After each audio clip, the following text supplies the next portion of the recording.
انسان بنایا۔ انسان تو ہم تھے، عظیم مسلمان ہو کر بن گئے۔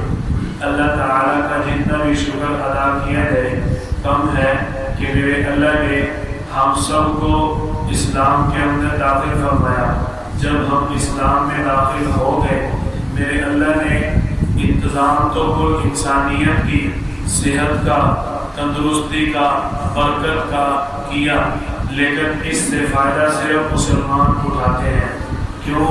ہم چونکہ مسلمان ہیں، سال بعد اللہ کی طرف سے ہم پر رمضان مبارک کے روزے فرض کیے گئے۔ یکم شعبان کو 2 ہجری کو اللہ تعالیٰ نے نبی کریم صلی اللہ علیہ وسلم پر حکم نازل فرمایا، یا ایھا الذین آمنوا کتب علیکم الصیام، اے ایمان والو تم پر رمضان مبارک کے روزے فرض کر دیے گئے۔ یہ تم پر اللہ کی طرف سے سختی نہیں ہے، کیوں؟ تم سے قبل بھی امتوں پر اللہ تعالیٰ نے روزے فرض کیے تھے، لیکن ان کے روزوں کی کیفیت الگ تھی، ان کے روزوں کا وقت الگ تھا۔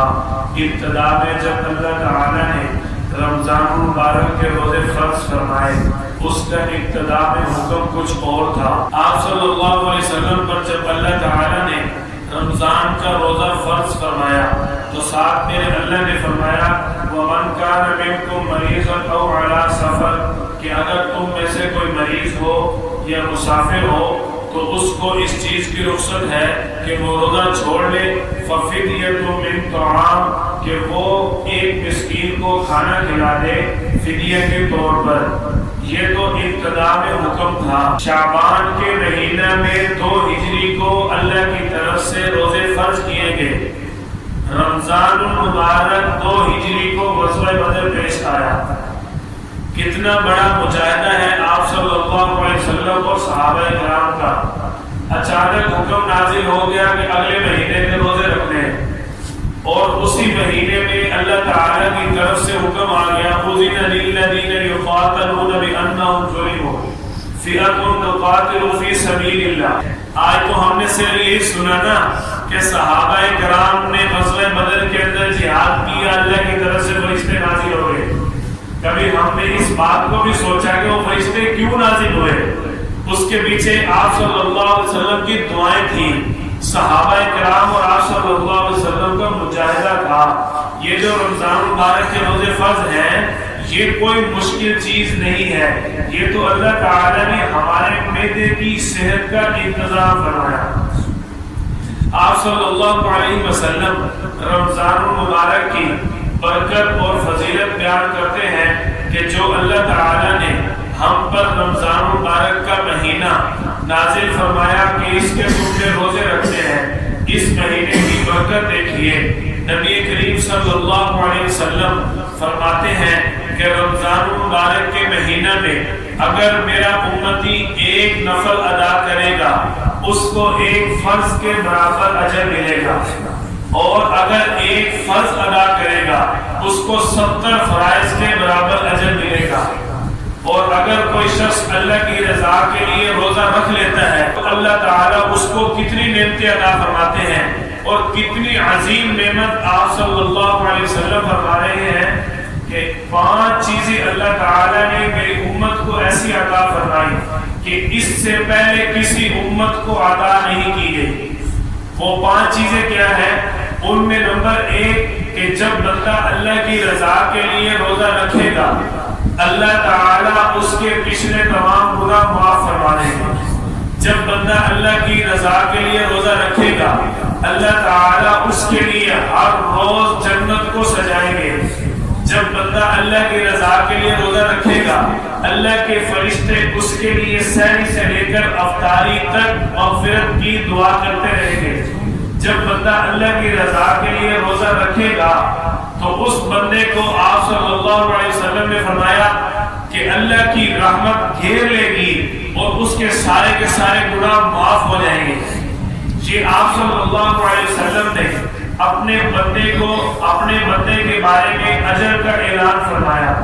رمضان مبارک کا مہینہ آتا ہے، اللہ کی طرف سے 2 طرح کا رزق بڑھا دیا جاتا ہے۔ نمبر 1 جسمانی رزق، نمبر 2 روحانی رزق۔ جسمانی رزق آپ نے دیکھا کہ پورا سال ہمارے دسترخوان پر وہ کھانے نہیں ہوتے جو رمضان المبارک کے مہینہ میں ہمارے دسترخوان کی زینت بنتے ہیں۔ طرح طرح کے کھانے، طرح طرح کے مشروبات، پانی، دودھ اور کیا کیا اللہ تعالی ہمیں نعمتیں کھلاتے ہیں۔ جس طرح رمضان المبارک کے مہینہ میں جسمانی رزق بڑھا دیا جاتا ہے، اسی طرح اللہ تعالی رمضان المبارک کے مہینہ میں روحانی رزق بھی بڑھا دیتے ہیں کہ بندہ پورا سال اس طرح گناہوں سے نہیں بچتا جس طرح رمضان المبارک کے مہینہ میں گناہوں سے بچ جاتا ہے۔ کیوں؟ آپ صلی اللہ علیہ وسلم نے فرمایا رمضان المبارک کے مہینہ میں اللہ تعالی شیطان کو قید کر دیتے ہیں۔ جب شیطان قید ہو گیا، ہم ہر طرح کے گناہ سے، گناہ کے وساوس سے بچ گئے۔ یہ آپ صلی اللہ علیہ وسلم کے امتی ہونے کی خصوصیت ہے کہ دیکھو رمضان المبارک کا مہینہ آیا، پورا سال اگر ہم مسجد میں نہیں آ سکے، ہم اللہ سے معافی مانگنے کے لیے رمضان المبارک مسجد میں آ گئے، اللہ کی عبادت کرنے کے لیے رمضان المبارک کے مہینہ میں مسجد میں آ گئے۔ دیکھو ایک تو جسمانی رزق، ہمارا دسترخوان طرح طرح کے کھانوں سے سج گیا، اور دوسرا روحانی رزق کہ جس کا تعلق اللہ کی یاد کے ساتھ، اللہ کی عبادت کے ساتھ ہے، وہ بھی بڑھ گیا۔ آپ صلی اللہ علیہ وسلم نے ہمارے لیے کتنا راحت اور سکون کا انتظام فرمایا۔ رمضان المبارک کا مہینہ شروع ہو گیا، سب سے پہلی چیز ہے سحری کرنا۔ سحری کے بارے میں آپ صلی اللہ علیہ وسلم نے فرمایا کہ جو بندہ سحری کرے گا اللہ تعالیٰ اس کے رزق میں، صحت میں برکت عطا فرمائیں گے۔ آپ صلی اللہ علیہ وسلم نے فرمایا کہ میری امت کے لوگوں سحری ضرور کیا کرو، چاہے ایک گھونٹ پانی ہی کیوں نہ ہو۔ آج لوگ کرتے کیا ہیں؟ رات جاگتے رہتے ہیں، 12-1 بجے کھانا کھایا اور سو گئے۔ یہ شریعت کے خلاف ہے۔ آپ صلی اللہ علیہ وسلم کی سنت ایسے ہی کرنا، چاہے کہ ایک گھونٹ پانی بھی پی لیا جائے۔ لوگ کہتے ہیں کہ ہمارا سحری میں کھانے کا دل نہیں کرتا۔ سنت کے مطابق اگر بھوک لگے تو کھاؤ، تو سحری میں بھی کھانے کو دل کرے گا۔ ہم افطاری کے وقت اتنا کھا لیتے ہیں، اتنا کھا لیتے ہیں کہ سحری کے وقت ہمیں کھانے کو دل ہی نہیں کرتا، اور ہم پھر شکوہ کرتے ہیں اسلام کے نظام پہ۔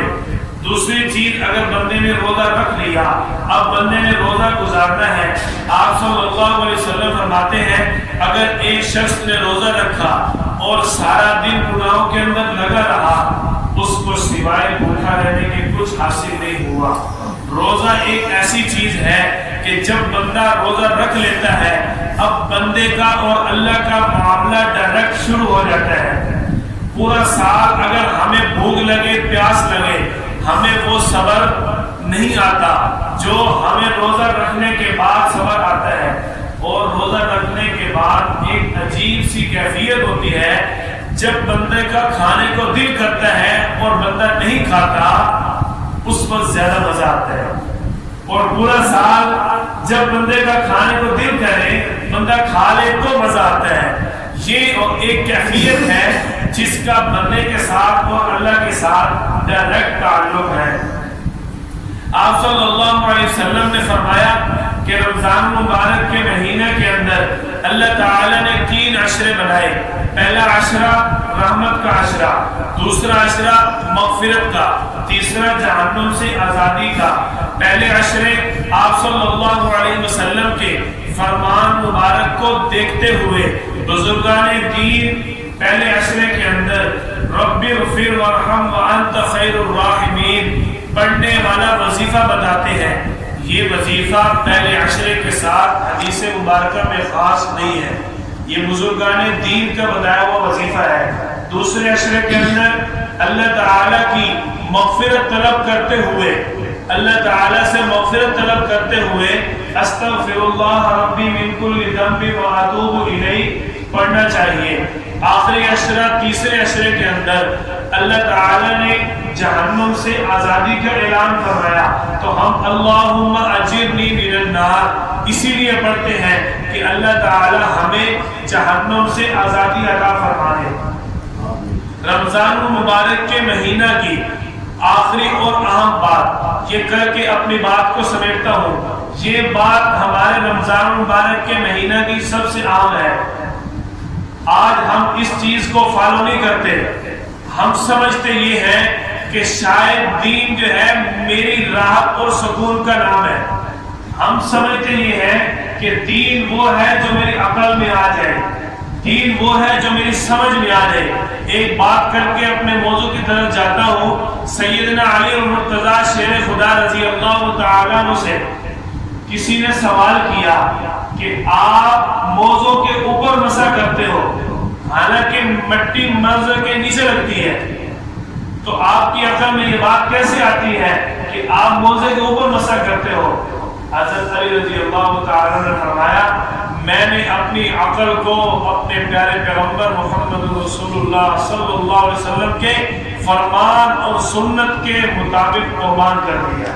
ابن ابی شیبہ اپنی کتاب مصنف ابن ابی شیبہ کے اندر روایت نقل کرتے ہیں، حضرت عبداللہ بن عباس رضی اللہ تعالیٰ عنہما راوی ہیں کہ نبی کریم صلی اللہ علیہ وسلم رمضان المبارک کے مہینہ میں 20 رکعت تراویح اور 3 وتر پڑھا کرتے تھے۔ یہ کون ہے؟ امام بخاری رحمۃ اللہ علیہ کے استاد۔ دوسری حدیث مبارکہ حضرت جابر بن عبداللہ رضی اللہ تعالیٰ عنہ سے مروی ہے، آپ صلی اللہ علیہ وسلم 4 رکعت فرض اور اس کے بعد 20 رکعت تراویح اور 3 وتر پڑھا کرتے تھے۔ آپ صلی اللہ علیہ وسلم کی سنت ہے 20 رکعت تراویح پڑھنا۔ آپ صلی اللہ علیہ وسلم کا عمل، صحابہ کرام خلفائے راشدین کا عمل، امام ترمذی رحمۃ اللہ علیہ نے سنن ترمذی کے اندر نقل کیا کہ سیدنا عمر بن خطاب، سیدنا عثمان بن عفان، سیدنا علی المرتضیٰ رضی اللہ تعالیٰ عنہ، ان سب کا عمل 20 رکعت تراویح پڑھنے پر تھا۔ آپ صلی اللہ علیہ وسلم کی سنت ہے 20 رکعت تراویح پڑھنا۔ اب جو لوگ یہ دلیل دیتے ہیں کہ آپ صلی اللہ علیہ وسلم کی سنت 8 رکعت تراویح پڑھنا ہے، وہ امام بخاری رحمۃ اللہ علیہ کی کتاب سے روایت پیش کرتے ہیں کہ حضرت ابو سلمہ رضی اللہ تعالیٰ عنہ نے حضرت عائشہ رضی اللہ تعالیٰ عنہ سے سوال کیا کہ اے عائشہ آپ مجھے خبر دیجئے آپ صلی اللہ علیہ وسلم کی عبادت کے بارے میں۔ حضرت عائشہ رضی اللہ تعالیٰ عنہ فرماتی ہیں نبی کریم صلی اللہ علیہ وسلم رمضان اور غیر رمضان کے اندر 8 رکعت اور اس کے ساتھ 3 رکعت وتر پڑھا کرتے تھے۔ جو اس بات پر دلیل بنا رہے ہیں کہ 8 رکعت تراویح پڑھنی چاہیے، اس حدیث مبارکہ کے اندر آپ صلی اللہ علیہ وسلم کا جو عمل بیان کیا جا رہا ہے وہ رمضان اور رمضان کے علاوہ کا بیان کیا جا رہا ہے، اور تراویح صرف رمضان میں ہوتی ہے۔ اس حدیث مبارکہ سے تراویح کو ثابت کرنا بنتا نہیں ہے۔ آپ صلی اللہ علیہ وسلم کی سنت ہے 20 رکعت تراویح ادا کرنا۔ اب جو کہتے ہیں 8 رکعت تراویح سنت ہے، مجھے ایک بندہ کہنے لگا آپ نے تو امت کو مشقت میں ڈال دیا، آپ 20 رکعت تراویح پڑھتے ہو، لوگ بیچارے تھک جاتے ہیں، پریشان ہو جاتے ہیں، یہ بھی کوئی سنت ہے جو آپ نے پیش کر دی امت کے لیے؟ میں نے کہا اگر آپ اسی بات پہ آ جاؤ، اسی موقف پہ آ جاؤ کہ نماز تراویح آپ کی اگر مشقت والی ہے آپ چھوڑ دو گے، اگر ہماری مشقت والی ہے ہم چھوڑ دیں گے۔ کہنے لگا تو 20 رکعت زیادہ ہے، یہ تو مشقت ہے، آپ 20 پڑھتے ہیں ہم 8 پڑھتے ہیں، اس میں تو کوئی مشقت نہیں ہے۔ میں نے کہا ایک حافظ قرآن اگر 20 رکعت تراویح پڑھائے، ایک پارہ 20 رکعت کے اندر پڑھے اور دوسرا حافظ قرآن 8 رکعت تراویح پڑھائے، ایک پارہ 8 رکعت کے اندر پڑھے، تو بتاؤ کون سا زیادہ مشقت میں ہے، کس کو زیادہ کھڑا ہونا پڑے گا؟ 8 والے کو۔ تو کہنے لگا نہیں جی نہیں، آپ تو بس بات ادھر لیں گے، بات ایسے نہیں۔ میں نے کہا ایسے نہیں تو پھر ویسے بھی نہیں، بات کرنی ہے خود کو حدیث والے کہلاتے ہو تو حدیث کے مطابق چلو، حدیث پر عمل ہونا چاہیے۔ کہنے لگا چھوڑو بحث کو، فیصلہ آخرت میں ہو جانا ہے، اللہ کے پاس جا کے فیصلہ ہو جائے گا۔ میں نے کہا اسی بات پہ آ جاؤ کہ اللہ کی ہاں آخرت میں فیصلہ ہو جائے گا۔ کہنے لگا ہاں تو بس چھوڑو بحث کو۔ میں نے کہا اگر آخرت میں فیصلہ ہوا 20 رکعت تراویح کا، تم 12 کہاں سے لاؤ گے؟ اگر آخرت میں فیصلہ ہوا 8 رکعت کا، ہمارے 12 نفل ہو جائے گے، ہم تو پھر بھی بخشے جائیں گے۔ میں نے کہا آخرت پہ کہتے ہو نا چھوڑ دو، آخرت پہ چھوڑ دیتے ہیں، پھر بھی تم سچے نہیں ہو۔ کیوں؟ جو بندہ شریعت اور اسلام کے خلاف کام کرے گا اس کو کوئی راستہ ملے گا نہیں۔ یہ رمضان مبارک کا مہینہ آیا ہے، اس کے اندر لوگ طرح طرح کے ایک دوسرے کو دوست احباب پریشان کرتے ہیں۔ اصل میں ہوتا یہ ہے ہم دلائل یاد نہیں کرتے، علماء کے پاس بیٹھتے نہیں ہیں، ہمارے پاس کاروبار کے علاوہ بالکل ٹائم ہی نہیں ہے، ہم نے اپنا مقصد پیسے کو بنایا ہوا ہے، اور مولوی کے پاس اگر پیسہ ہے تو اس کو ہم اچھا نہیں سمجھتے، اگر اس کے پاس پیسہ نہیں ہے تو پھر اچھا سمجھتے ہیں۔ اپنے تعلقات میں جس کے پاس پیسہ ہے وہ اچھا، اور جب مولوی صاحب کی باری آئے، اگر مولوی صاحب کسی دن اچھا سوٹ پہن کے آ جائے تب سے شروع ہو جاتے ہیں، مولوی صاحب خیر ہے، چراغا چلے آتے ہیں۔ دیکھو تصور کیا ہے، یہ انگریز کی چال ہے، یہ یورپ نے ہمیں تصور دیا کہ مولوی جو ہے وہ تمہارا ملازم ہے، مولوی تمہارا ماتحت ہے، مولوی تمہارے علاوہ کسی کام کا نہیں ہے۔ ہم مولوی کس کو سمجھتے ہیں؟ ابھی چند دن پہلے ایک مولوی صاحب کا کلپ میں نے سنا، بڑی حیرانی ہوئی۔ وہ کہنے لگے مجھے ایک بندے نے کہا آپ کیسے مولوی ہے یار؟ مولوی تو وہ ہوتا ہے جس کے کپڑے پھٹے ہو، جس کا جوتا ٹوٹا ہو، سائیکل کی بریک نہ ہو، ٹھیک ہے، اور وہ مولوی جب بریک لگائے تو زمین پر پاؤں لگائے، اس کو کہتے ہیں مولوی۔ کہنے لگا تو کیسا مولوی ہے؟ کہنے لگا اللہ اکبر، یہ تجھے تصور کہاں سے آ گیا؟ آپ صلی اللہ علیہ وسلم کی اگر سنت ہے پیغمبر والا لباس پہننا تو آپ صلی اللہ علیہ وسلم کی یہ بھی سنت ہے کہ عمدہ اور اعلیٰ لباس پہننا۔ آپ صلی اللہ علیہ وسلم نے 100 اونٹ کی قیمت کا لباس پہنا ہوا ہے۔ اس لیے اپنے آپ کو مضبوط بنانے کے لیے سب سے پہلے اپنے مضبوط طبقہ کے ساتھ اپنا رابطہ مضبوط کرو۔ آپ صلی اللہ علیہ وسلم فل تیار ہو جاتے تھے۔ حضرت عائشہ رضی اللہ تعالیٰ نے فرماتی جب آخری عشرہ آتا آپ صلی اللہ علیہ وسلم اور زیادہ اپنے آپ کو مضبوط کر لیتے، یعنی اب ہمیں رمضان مبارک کی تیاری کرنی چاہیے۔ رمضان مبارک کی تیاری کتنی اہم ہے۔ آپ صلی اللہ علیہ وسلم جب رجب کا چاند دیکھتے دعا پڑھتے اللہم بارک لنا فی رجب و شعبان و بلغنا رمضان، اے اللہ ہمارے رجب اور شعبان میں برکت عطا فرما اور ہمیں رمضان مبارک کے مہینہ تک پہنچا۔ 2 ماہ قبل آپ صلی اللہ علیہ وسلم رمضان کی تیاری کر رہے ہیں، اور آپ صلی اللہ علیہ وسلم شعبان کے مہینے کے اندر روزے رکھنے شروع کر دیتے تھے کہ اب رمضان کا مہینہ آ رہا ہے، اس کی تیاری ہو۔ اب آپ نہ رکھنا شروع کر دینا۔ آپ صلی اللہ علیہ وسلم کے اندر تو 100 جنتیوں کی طاقت تھی، آپ رکھو گے تو فرض روزے گئے، نفل ہی رکھو گے پھر، ٹھیک ہے۔ وہ خصوصیت پیغمبر ہے۔ دین کو صرف پڑھنا دین نہیں ہے، یہ بات اچھی طرح یاد رکھیں، دین کو سمجھنا دین ہے۔ اب دیکھو آپ صلی اللہ علیہ وسلم کی سنت نہیں ہے شوال میں روزے رکھنا، سنت ہے، لیکن اگر دین کو سمجھا جائے تو فرض کی اہمیت زیادہ ہے، نفل کی کم ہے۔ شعبان کے روزے رکھیں گے تو صحت طاقت ساتھ نہیں دے گی تو رمضان کے روزے چھوٹ جائیں گے، نفل رکھا جائے گا اور فرض چھوٹ جائے گا۔ اس لیے دین کو سمجھنا یہ ہے۔ اللہ تعالیٰ نے حکم دیا لیتفقہوا فی الدین، سورۃ التوبہ میں اللہ تعالیٰ فرماتے ہیں دین کو سمجھنے والے لوگ ہی اصلی دیندار ہیں۔ اب رمضان مبارک کا مہینہ، اس کے بارے میں مجدد الفسانی رحمۃ اللہ علیہ فرماتے ہیں کہ ہم رمضان المبارک کی 6 ماہ قبل ہی تیاری شروع کر لیتے ہیں، اور باقی جو 6 ماہ ہوتے تھے ہم اس میں رمضان المبارک کی قبولیت اللہ تعالیٰ سے مانگتے ہیں۔ دیکھو کتنا رمضان کا اہتمام ہے، آپ اپنے رمضان المبارک کے جتنے بھی ایام ہیں ان کی ترتیب ابھی سے سیٹ کریں، اور خدا را اپنے دل کو اللہ کے توکل کی طرف لائیں۔ یار ہم مولوی بھی تو جی رہے ہیں، ہم مولوی بھی تو زندگی گزار ہی رہے ہیں، ہم کون سی ملیں چلا رہے ہیں، کون سی ہماری فیکٹری ہے، ہم بھی تو سارا دن کام بھی کرتے ہیں، پڑھاتے بھی ہیں۔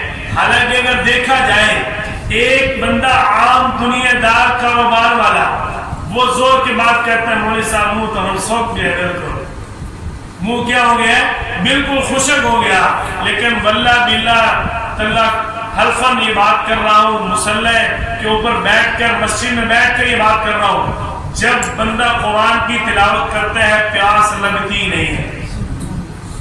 میں نے اپنے تقریباً 17 سال ہو گئے الحمدللہ، ہر سال تراویح پڑھاتا ہوں، مصلی نہیں چھوڑا کبھی۔ ظہر کے بعد پڑھا یاد کرنے کی ترتیب بنائی شروع سے، کیوں؟ پیاس لگتی ہے سیکنڈ ٹائم، جب قرآن پڑھیں گے پیاس لگنی نہیں ہے، یہ آزمایا ہوا عمل ہے۔ آپ اس چیز کی طرف آئیں، رمضان مبارک کا مہینہ عبادات کا مہینہ ہے، رزق تو اللہ نے جو دیا ملا ہے، مقدر میں وہ ملنا ہی ملنا ہے، جو اللہ تعالیٰ نے لکھ دیا ہے نا وہ ملنا ہی ملنا ہے۔ موسیٰ علیہ السلام جا رہے تھے طور پہ، تو راستے میں ایک غریب بیٹھا تھا، وہ کہنے لگا موسیٰ کہاں جا رہے ہو؟ موسیٰ علیہ السلام نے جواب دیا میں اپنے اللہ کے پاس جا رہا ہوں، اللہ نے بلایا کوہ طور پہ۔ موسیٰ اپنے اللہ سے کہنا کہ یہ جو روز کی تھوڑی تھوڑی ملتی ہے نا اس سے میں تنگ آ گیا، اللہ سے کہنا کہ مجھے ایک ہی بات دے دے، جو میرے حصے کا ہے وہ مجھے مل جائے۔ موسیٰ علیہ السلام نے فرمایا بھائی جب تجھے تیرے مقدر کا رزق مل گیا پورا ہو گیا تجھے موت آنے نہیں ہے؟ کہنے لگا نہیں موسیٰ جو بھی ہے نا بس اپنے اللہ سے کہہ دے۔ موسیٰ علیہ السلام کے جا کر اللہ تعالیٰ سے عرض کی، اللہ تعالیٰ نے یہی بات ارشاد فرمائی کہ موسیٰ اس کو کہو تو جہاں بیٹھا ہے اس سے بھی نیچے کئی لوگ موجود ہیں، تجھ سے بھی غریب آج لوگ موجود ہیں، اگر تیرے حصے کا سارا رزق مل گیا تجھے موت آ جائے گی۔ تو وہ بندہ اس بات کو سن کر حیران ہو گیا۔ اس لیے اس چیز کا اہتمام کریں کہ رمضان مبارک کا مہینہ ہم نے اپنے آپ کو اللہ سے بخشوانا ہے، اللہ سے اپنی بخشش کروانی ہے، اللہ سے ضد لگاؤ، دعاؤں میں اللہ کے ساتھ اتنا رو یا اللہ جب تک معاف نہیں کرنا میں نے مصلی نہیں چھوڑنا۔ یہ حق ہے اللہ سے معافی مانگنے کا۔ آپ صلی اللہ علیہ وسلم منبر پر چڑھ رہے، پہلی سیڑھی پر پاؤں رکھا، آپ صلی اللہ علیہ وسلم نے فرمایا آمین، دوسری سیڑھی پر پاؤں رکھا، فرمایا آمین، تیسری سیڑھی پر پاؤں رکھا، فرمایا آمین۔ صحابہ کرام پوچھے یا رسول اللہ کسی نے دعا نہیں مانگی، آپ نے کوئی دعا پڑھی نہیں، اور پھر آپ نے آمین آمین آمین کیوں فرمایا؟ آپ صلی اللہ علیہ وسلم فرمایا میرے پاس جبریل علیہ السلام آئے تھے اور وہ کہہ رہے تھے کہ جو اپنے والدین کو زندگی میں پائے ان کی خدمت نہ کرے اس کے لیے ہلاکت ہے۔ تو میں نے جواب میں فرمایا آمین۔ تو دوسری بات جب میں نے سیڑھی پہ پاؤں رکھا جبریل علیہ السلام نے فرمایا کہ اللہ تعالیٰ فرماتے ہیں جو آپ کا نام سنے آپ پر درود پاک نہ پڑھے اس کے لیے بھی ہلاکت ہے۔ تو میں نے فوراً جواب میں فرمایا آمین، اور تیسری سیڑھی پر پاؤں رکھ کر جب میں نے آمین کہا جبریل علیہ السلام فرماتے ہیں کہ وہ شخص جو رمضان مبارک کا مہینہ اپنی زندگی میں پا لے اور اللہ سے اپنی بخشش نہ کروائے اس کے لیے بھی ہلاکت ہے۔ تو میں نے جواب میں فرمایا آمین۔ دیکھو اگر ہم اللہ سے اپنی بخشش نہ کروا سکے تو ہمارے لیے کتنی بڑی آپ صلی اللہ علیہ وسلم کی بد دعا ہے۔ اگر ہم اللہ سے اپنی بخشش نہیں کروائیں گے تو یہ بد دعائی بنتی ہے کہ آپ صلی اللہ علیہ وسلم فرمایا اس کے لیے ہلاکت ہے جو رمضان مبارک کا مہینہ پائے اور پھر بھی بخشش نہ کروائے۔ کیوں؟ اللہ تعالیٰ اس مہینے کے اندر بندوں کو بخشنے کا اعلان کر دیتے ہیں۔ اور دیکھو یہ آزما کر دیکھ لیں، جو زندگی آپ کی پورا رمضان مبارک کا مہینہ چلے گی وہی زندگی آپ کی پورا سال چلے گی۔ رمضان مبارک کے مہینے میں آپ تہجد کا اہتمام کریں گے، آپ پورا سال بھی تہجد کا اہتمام کر سکیں گے۔ اگر آپ رمضان مبارک کے مہینے میں فجر کی نماز جماعت سے ادا کریں گے، پورا سال بھی آپ فجر کی نماز جماعت سے ادا کر سکیں گے۔ اگر آپ سنت کے مطابق فجر سے لے کر اشراق تک مسجد میں بیٹھیں گے، پورا سال بھی آپ فجر سے لے کر اشراق تک مسجد میں بیٹھ سکیں گے۔ اگر آپ سنت کے مطابق رمضان مبارک کے مہینہ میں چاش کی نماز پڑھیں گے،